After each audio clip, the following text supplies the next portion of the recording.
Bismillahirrahmanirrahim. Assalamualaikum warahmatullahi wabarakatuh. Halo semuanya, perkenalkan saya Alfia Zahra Sabrina Ifada, mahasiswi Universitas Islam 45 Bekasi. Dalam video kali ini, saya akan menyampaikan tugas UTS mata kuliah studi naskah dengan kajian dari kitab Adab Al-Alim wal Muta'alim karya Kiai Haji Hashim Asy'ari. Dan yang terhormat dosen pengampu kita yaitu Dr. Irham MAPD. Nah, pada kesempatan ini saya akan membahas bab 6 yang berisi tentang adab seorang guru terhadap pelajaran dan tugasnya sebagai pengajar. Mari kita bahas. Sebelum kita memulai pembahasan, kita awali dengan pengantar kitab terlebih dahulu. Kita perkenalan dulu dari Adab Al-Alim wal Muta'alim itu apa, yaitu Adab Al-Alim wal Muta'alim itu ditulis oleh Kiai Haji Hashim Asy'ari yang membahas tentang adab antara guru dan murid dalam proses mencari dan menyampaikan ilmu. Nah, pada video kali ini kita membahas materi khusus bab 6, yaitu khusus menekankan adab seorang guru terhadap pelajaran dan tugasnya. Nah, lalu ada tujuan bab 6 ini. Nah, tujuannya itu yang pertama ada menyucikan niat dalam mengajar, menjaga adab dan akhlak saat menyampaikan ilmu, lalu menghormati ilmu dan murid, dan juga menjadi teladan dalam perbuatan dan ucapan. Oke, mari kita baca bareng-bareng ya. Al-Babus Sadisu, bab yang ke-6. Fi adabil alimi fi durusihi. Tentang tata keramanya orang yang berilmu di dalam pengajarannya. Iza azamal alimu an yahdura majalisi darsihi. Yatatoharu min hadisi wal khabasi wa yatanazzafu wa yatatayyabu wa yalbisu ahsana siyabihi al-siqati baina ahlihi zamanihi qasidan bizalika kullihi ta'zimal ilmi wa tabjila syari'ati wa yanwi bi ta'limihi at-taqarruba ilallahi wa nasrul ilmi. Nah, artinya itu atau maksudnya itu ketika orang yang berilmu hendak menghadiri majelis pengajarannya atau seorang guru yang ingin menghadiri sebuah kelasnya, maka sebaiknya ia bersuci terlebih dahulu dari hadas dan juga najis, lalu membersihkan diri, memakai minyak wangi, dan juga mengenakan pakaian yang terbaik atau yang pantas di kalangan orang-orang pada zaman itu. Semua itu dilakukan dengan niatan untuk mengagungkan ilmu dan juga mengagungkan syariat Islam. Nah, niatnya itu tentu untuk mengajar, untuk mendekatkan diri kepada Allah dan menyebarkan ilmu. Baik, kita lanjut ke halaman selanjutnya yaitu berbunyi Asy-Syarifi wa ihya adinil al-islami wa tablighu ahkamillah allati utumina 'alaiha wa umira bi bayaniha wal izdiyada minal ilmi bi izhari sawabi war ruju'i ilal haq wal ijtima'a ala zikrillah wassalama ala ikhwanihi al-muslimina wa du'a lis-salafi sholihin wa iza kharaja min baitihi da'a bid-du'ai wa waridi anin nabiyyi wa huwa Allahumma inni a'udzubika min an adilla aw udalla aw azilla aw uzalla aw azlima aw uzlama aw ajhala aw yujhala alayya azza jaruka wa jalla sanauka wa la ilaha ghairuka. Di sini artinya itu yang mulia, menghidupkan agama Islam, menyampaikan hukum-hukum Allah Subhanahu wa taala yang diamanahkan kepadanya dan diperintahkan untuk menjelaskannya. Lalu mencari tambahan ilmu dengan menampakkan perkara yang benar dan kembali kepada yang hak. Berkumpul dalam rangka berzikir kepada Allah Subhanahu wa taala, mengucapkan salam pada sesama saudara muslim dan mendoakan para salafus sholihin atau ulama terdahulu yang soleh. Dan ketika orang yang berilmu keluar dari rumahnya, maka hendak ia berdoa dengan doa yang bersumber dari Nabi Shallallahu Alaihi Wasallam, yaitu doanya itu yang berbunyi Bismillahirrahmanirrahim. Allahumma inni a'udzubika an adilla au udalla au azilla au uzalla au azlima au uzlama au ajla ajhala au yujhala alayya azza jaruka wa jalla sanauka wa la ilaha ghairuka. Di sini juga artinya, ya Allah, sesungguhnya aku berlindung kepadamu dari berbuat sesat atau disesatkan, tergelincir atau digelincirkan, menzolimi atau dizolimi. Nah, kita bisa pakai doa ini bisa untuk sebelum kita memulai pengajaran, belajar bersama, dan juga untuk memulai aktivitas sebelum memulai pelajaran di dalam kelas atau keluar rumah seperti yang dituliskan di kitab ini. Au ajhala au yujhala alayya azza jaruka wa jalla sanauka wa la ilaha ghairuka. Ini lanjutan doa yang tadi ya. Lalu summa yaqulu bismillahi amantu billahi i'tasamtu billahi wa tawakkaltu 'alallahi wa la haula wa la quwwata illa billah. Allahumma sabbit janani wa adir haqqa ala lisani wa yudimu zikrullah ila an yadilla majalisat tadris fa ida wasala ilaihi yusallimu alal hadirina wa yajlisu mustaqbilal kiblati in amakana biwaqorin. Ini lanjutan doa yang tadi yang artinya itu melakukan kebodohan atau dibodohi. Maha mulia perlindunganmu dan maha agung sanjunganmu, tiada Tuhan yang berhak disembah kecuali Engkau. Kemudian setelah doa yang tadi, kemudian melantunkan doa Bismillahi amantu billahi tasamtu billah wa tawakkaltu 'alallahi wa la haula wa la quwata illa billah.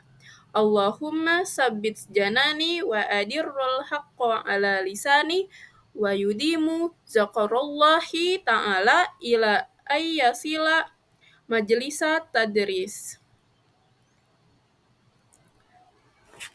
Yang artinya itu, dengan nama Allah, aku beriman kepada Allah, aku berpegang teguh kepada Allah, aku bertawakal kepada Allah, tiada daya dan upaya kecuali atas pertolongan Allah.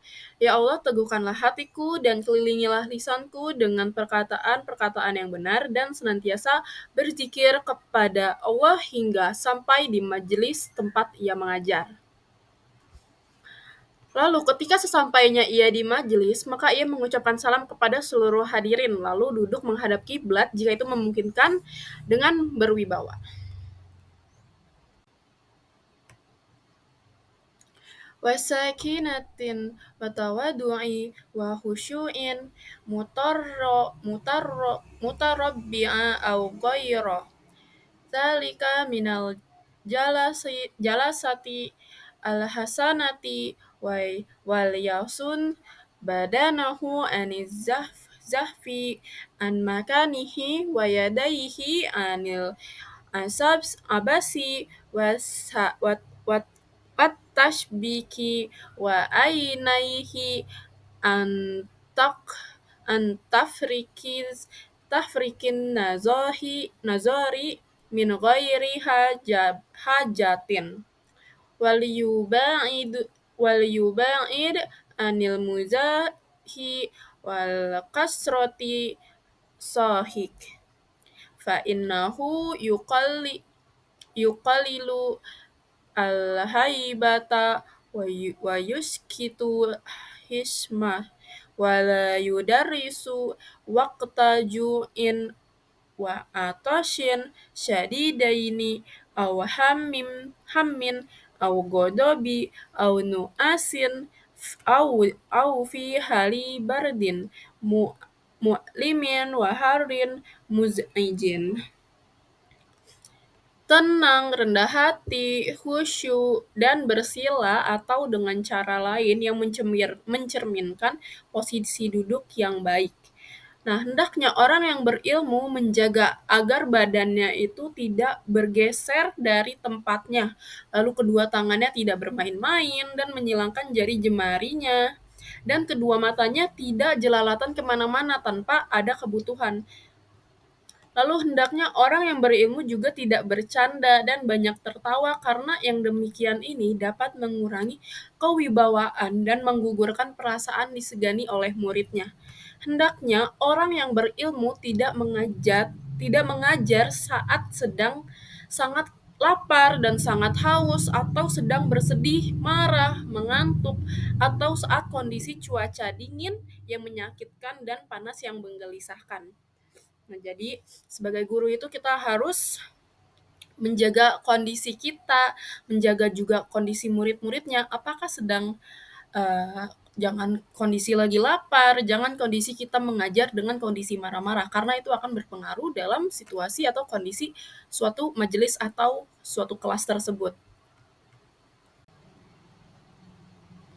Au yajlisu barizan au jami'a au al-hadirina wal yuwakir afadilahum bil ilmi awis sinni awis silahi awis syarafi. Orang yang berilmu duduk menampakkan diri ke seluruh para hadirin, hendaknya ia menghormati mereka yang lebih utama baik dari sisi ilmu, umur, kebaikan maupun kemuliaan. Wa yarfa'uhum ala hasabi taqdimihim fil imamati. Mengutamakan mereka sebagaimana mendahulukan mereka dalam hal menjadi imam. Wayatalattafu bil bakini wa yukrimuhum bihusnil ala kalami wa talaqatil wajhi wa husni mazidil ihtira.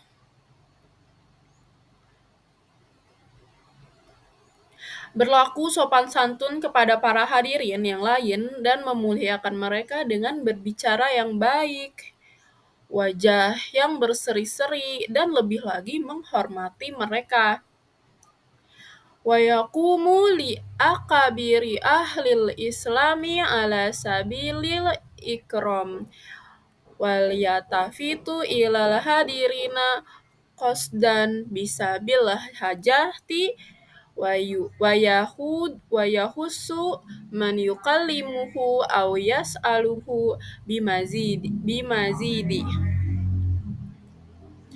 Lalu berdiri dan lebih lagi menghormati mereka, berdiri untuk menyambut para pembesar ulama Islam sebagai bentuk penghormatan, menoleh kepada para hadirin dengan biasa sekadar kebutuhan, mengkhususkan orang yang mengajak berbicara atau bertanya dengan lebih.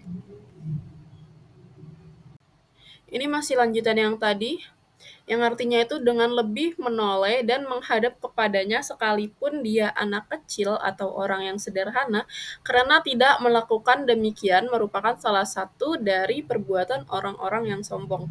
Jadi maksudnya itu, kita itu sebagai guru atau pengajar kepada murid-murid kita itu atau peserta didik, kita harus menyamaratakan mereka dengan jika kayak ada yang ingin bertanya, kita tolehlah kepada dia dan fokus pada mereka. Jangan ketika ada yang bertanya, kita kita tidak mendengarkan apa yang ingin ditanyakan. Dia mau bertanya, kita malah kemana-mana, menoleh kemana. Kita harus satu fokuskan untuk pada yang bertanya itu, supaya kita menghargai si peserta didik itu.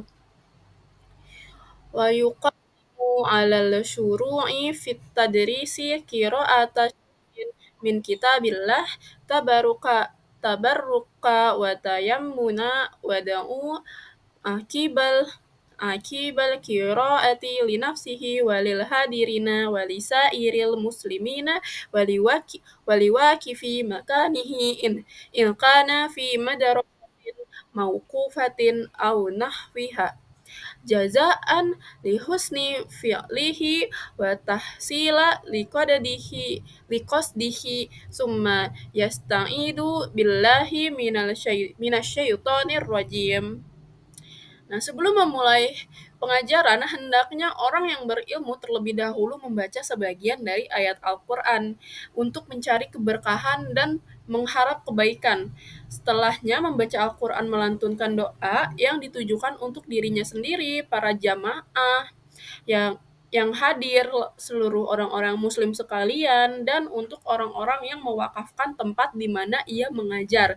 Jika ia mengajar di madrasah yang diwakafkan atau yang lainnya, sebagai balasan atau atas kebaikannya dan keinginannya terkabul, kemudian meminta perlindungan kepada Allah dari setan yang terkutuk. ويسمي اللهها ويحمده ويصلي على النبي صلى الله عليه وسلم على آله وصحبه وترضى عن أئمة المسلمين, menyebut nama Allah dan bersolawat atas Nabi Shallallahu Alaihi Wasallam, sanak keluarga dan para sahabat beliau, dan mendoakan seluruh imam-imam umat Muslim untuk mendapatkan ridho Allah Subhanahu Wa Taala. Wa in ta'addadat ad-durusu kudima al-ashrafu fa ashrafu wal ahammu fa ahammu fa yuqaddimu tafsirul qur'ani thumma hadisa thumma usala dini thumma usala fiqhi thumma kutuba madhabi thumma nahwa wa yahtimu darsa bikutubi waqaika liyufida al-hadirina tatahiral batin wa yusil fi darsihi ma yambagi wasluhu. Nah, jika ia mengampu banyak mata pelajaran, maka dahulukan yang lebih mulia dan yang lebih penting. Maka ia mendahulukan pelajaran tafsir Al-Quran, lalu hadis, lalu usuluddin atau akidah, lalu ushul fikih, lalu kitab-kitab ulama, madhab atau fikih, lalu nahwu, dan mengakhiri pelajarannya dengan kitab yang berisi materi yang dapat meluluhkan hati atau tasawuf agar memberi manfaat kepada jamaah dan jamaah yang hadir merupakan yang hadir berupa sucinya hati dan meneruskan pembelajaran mengenai materi yang sebaiknya diteruskan. Lalu lanjutan yang sebelumnya itu dan menghentikannya di tanda berhenti dan tempat potongan pembahasan. Orang yang berilmu tidak menyampaikan masalah yang samar mengenai agama dalam satu pelajaran, namun menunda jawabannya di pelajaran yang selanjutnya. Akan tetapi ia menyampaikan masalah itu dan jawabannya sekaligus atau tidak menyampaikannya sama sekali, karena yang demikian ini termasuk dari penyebab kerusakan, apalagi dalam pelajaran itu dihadiri oleh orang-orang yang berilmu dan orang-orang yang awam. Orang yang berilmu tidak melama-lamakan pembelajarannya hingga membosankan dan juga tidak terlalu sebentar hingga pembahasannya rusak atau tidak memahamkan. Dan di dalam masalah ini ia mempertimbangkan kemaslahatan bagi para hadirin mengenai manfaat menjelaskan secara panjang lebar. Jadi ketika kita menyampaikan guru atau sebuah penyampai ilmu menyampaikan lalu dia tidak tahu dari apa yang ditanyakan, mungkin jangan jawabnya itu dengan sok tahu atau dengan sependek ketahuan kita, kayak kita nggak tahu jadi kita ngarang. Jangan seperti itu, karena itu menyebabkan kerusakan yang seperti dituliskan dalam kitab ini. Jadi ketika kita tidak tahu apa yang harus kita ingin jawab, kita jawab saja tidak tahu, nanti saya akan pelajari lagi, lalu kita bahas lagi di pertemuan selanjutnya. Jangan asal kita berbunyi dan ternyata jawaban kita itu disalahfahamkan oleh para pendengar-pendengar kita yang merupakan orang-orang awam dan juga orang-orang berilmu. Orang yang berilmu tidak membahas mengenai suatu masalah atau membicarakan tentang faedah kecuali sesuai dengan tempat dan waktunya. Maka tidak boleh terlalu terburu-buru atau menunda-nundanya kecuali karena ada kemaslahatan yang dikehendaki. Orang yang berilmu juga tidak mengataskan suaranya hingga melebihi kadar kebutuhan dan juga tidak terlalu pelan hingga penjelasannya tidak dapat didengar dengan sempurna. Nah, maksudnya itu sebagai seorang penyampai ilmu, kita itu harus menyesuaikan tempatnya. Jika tempatnya cuma kecil atau beberapa bisa dijangkau oleh suara sedang, maka pakailah suara sedang atau suara yang bisa didengar keseluruhan di ruangan tersebut.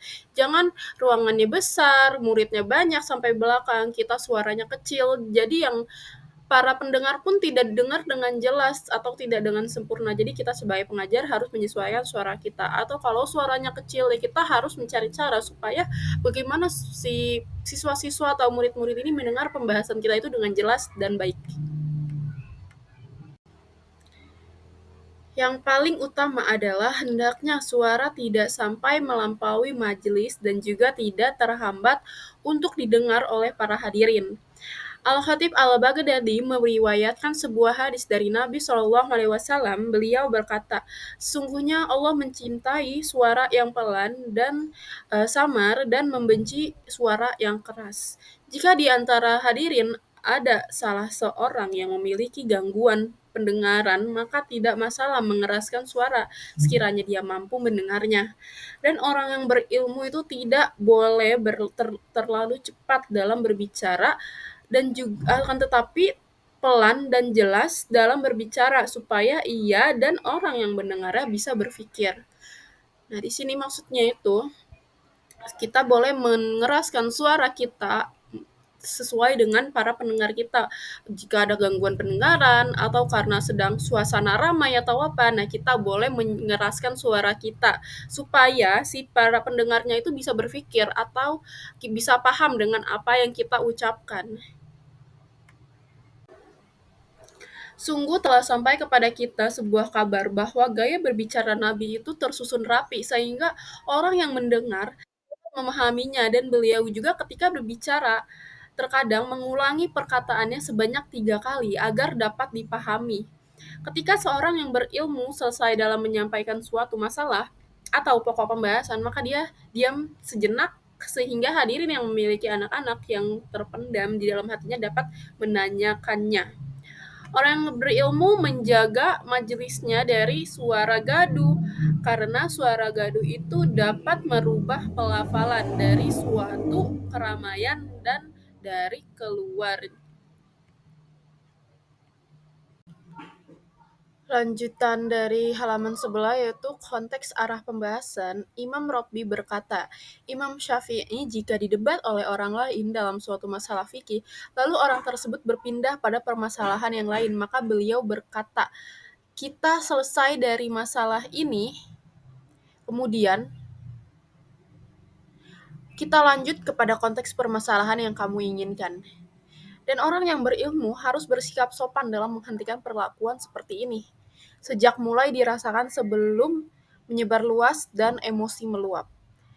Orang yang berilmu mengingatkan kepada para hadirin tentang keterangan-keterangan yang mengecam perseteruan atau saling tidak mau mengalah, terutama setelah kebenaran terungkap, dan bahwasanya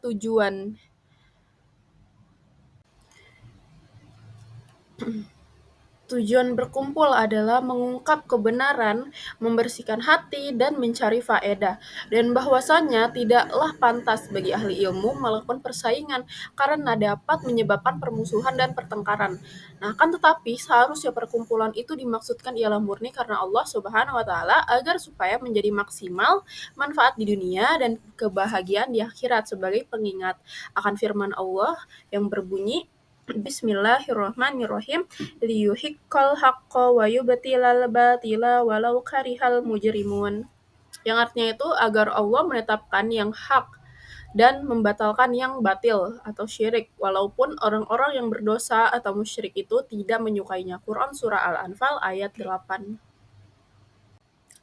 Nah, karena ayat tersebut memberi pemahaman bahwasanya merusak yang hak dan menetapkan yang batil adalah perbuatan dosa, maka waspadalah Nah, hendaknya orang yang berilmu melarang keras orang yang keterlaluan dalam berdiskusi atau tampak darinya itu pertengkaran dan akhlak tercela saat berdiskusi atau tidak mau menerima kebenaran atau berteriak-teriak yang tidak ada gunanya atau bertata krama busuk atau tidak sopan kepada orang lain baik itu para hadirin ataupun orang-orang yang tidak hadir di majelis atau menyombongkan diri di majelis atas orang yang lebih utama darinya atau tidur atau mengobrol sendiri dengan orang lain ataupun tertawa atau menertawakan salah seorang dari para hadirin atau melanggar tata krama sebagai seorang pelajar saat berada di halaqah pengajian. Dan sungguh telah dijelaskan sebelumnya mengenai tata krama pelajar dalam bab beberapa tata kramanya pelajar. Apabila seseorang yang alim diberi pertanyaan tentang sesuatu yang belum ia mengerti, maka hendaknya menjawab dengan kata saya tidak mengerti atau saya tidak tahu. Termasuk dari ilmu yaitu mengatakan saya tidak tahu dan diriwayatkan dari sebagian ulama bahwa kata saya tidak tahu merupakan setengah dari ilmu.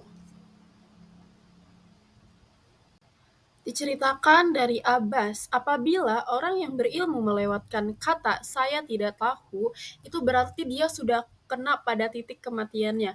Muhammad bin Hakam berkata, "Aku bertanya kepada Imam Syafi'i tentang nikah mut'ah atau kawin kontrak, apakah di dalam nikah mut'ah terdapat talak, warisan, nafkah, atau persaksian?" Maka Imam Syafi'i menjawab, "Demi Allah, kami tidak mengetahuinya." Ketahuilah bahwasanya ketika orang-orang yang ditanya mengucapkan kata "saya tidak tahu", maka itu tidak akan mengurangi derajat sebagaimana sangkaan dari orang-orang yang bodoh, akan tetapi malah menaikkan derajatnya karena itu menandakan atas luasnya pengetahuannya, kuatnya agamanya, ketakwaannya kepada Tuhannya.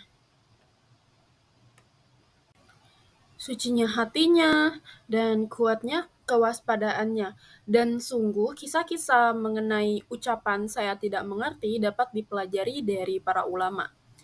Orang-orang yang enggan mengatakan saya tidak tahu atau saya tidak mengerti hanyalah mereka yang lemah agamanya dan yang sempit pengetahuannya, karena mereka takut harga diri mereka jatuh di hadapan para hadirin, dan ini merupakan suatu kebodohan dan tipisnya agama mereka.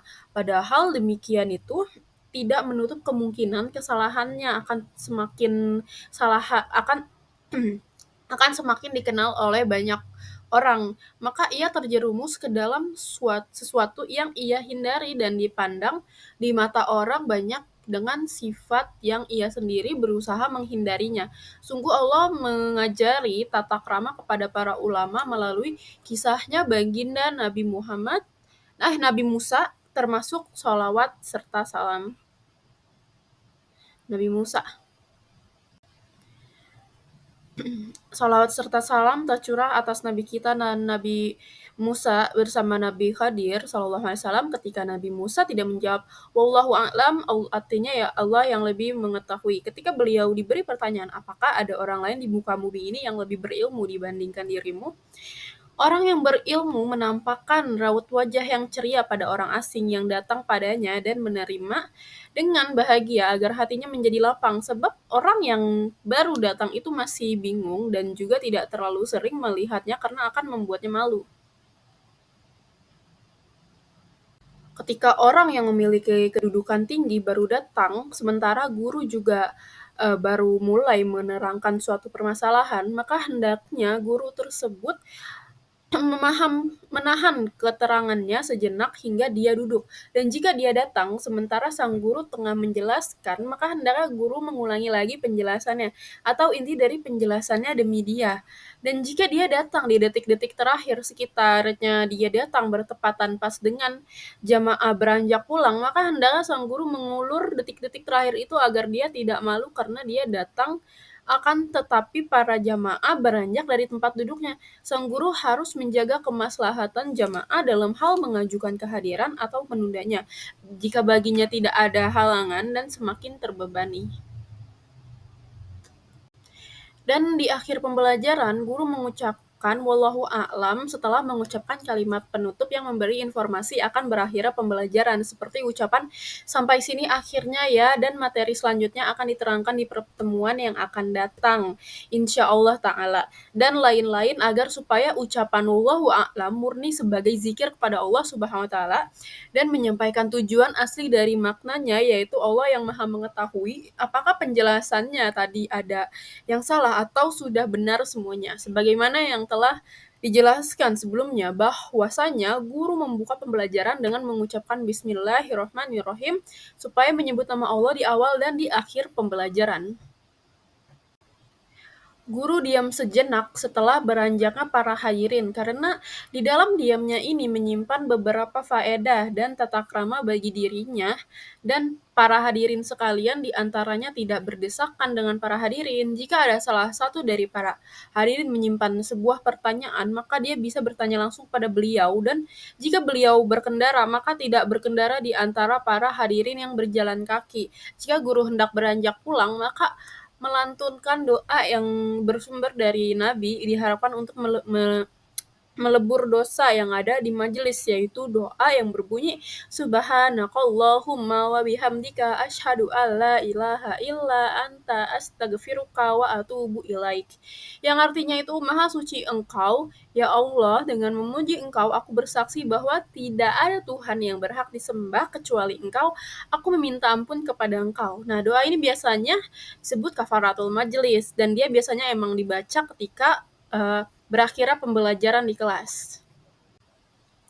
Dan aku bertaubat kepadamu, dan orang-orang yang berilmu tidak boleh memaksa untuk mengajar jika ia tidak menguasai materi yang diajarkan, dan orang yang berilmu tidak boleh menentang sesuatu yang tidak ia pahami, karena itu termasuk mempermainkan agama dan perbuatan yang hina di mata orang banyak.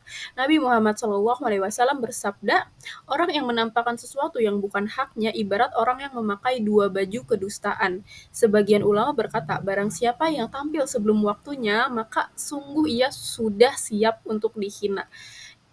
Imam Abu Hanifah berkata, barang siapa yang menuntut sebuah kepemimpinan sebelum waktunya, maka ia senantiasa menanggung kehinaan seumur hidup.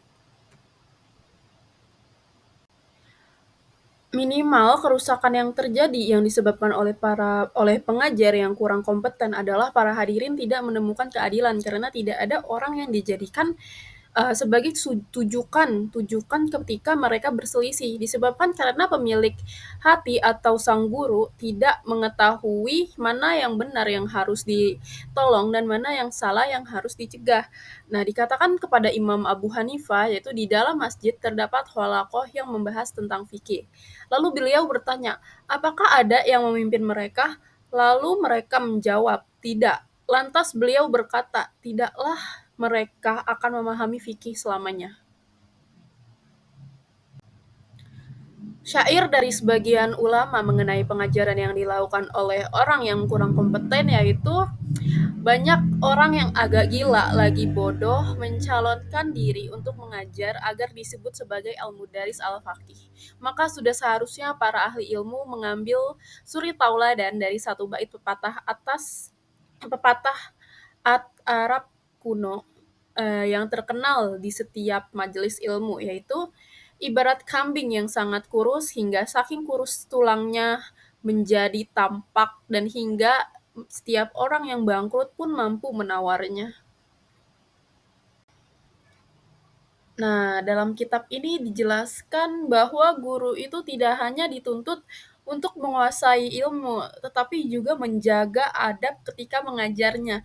Di antaranya adalah guru hendaknya mengajar dalam keadaan bersih, suci dari hadas, mengenakan pakaian yang rapi dan sopan, memakai wangian, serta tampil layak dan terhormat di hadapan murid dan sesama guru. Nah, semua ini itu bukan semata-mata untuk penampilan luar saja, tetapi sebagai bentuk penghormatan terhadap ilmu, pengagungan terhadap syariat Islam, serta usaha mendekatkan diri kepada Allah Subhanahu wa Ta'ala. Nah, dengan menjaga kitab ini, seorang guru atau pengajar menunjukkan kesungguhannya dalam menyebarkan ilmu dan menghidupkan nilai-nilai agama dalam kehidupan nyata. Nah, kitab ini juga mengajarkan bahwa guru itu tidak boleh malu untuk berkata saya tidak tahu jika memang belum mengetahui jawabannya. Karena kejujuran dalam ilmu adalah bagian dari adab dan keamanah keilmuan. Baik, sebagai penutup, semoga kita semua, baik sebagai calon guru maupun pencari ilmu, bisa meneladani ajaran Kiai Haji Hashim Asy'ari dalam menjaga adab terhadap ilmu. Dan terima kasih sudah menyimak video ini. Semoga bermanfaat dan menambah semangat kita dalam menuntut ilmu dan mengamalkannya. Kurang lebihnya mohon maaf. Wassalamualaikum warahmatullahi wabarakatuh. Dadah.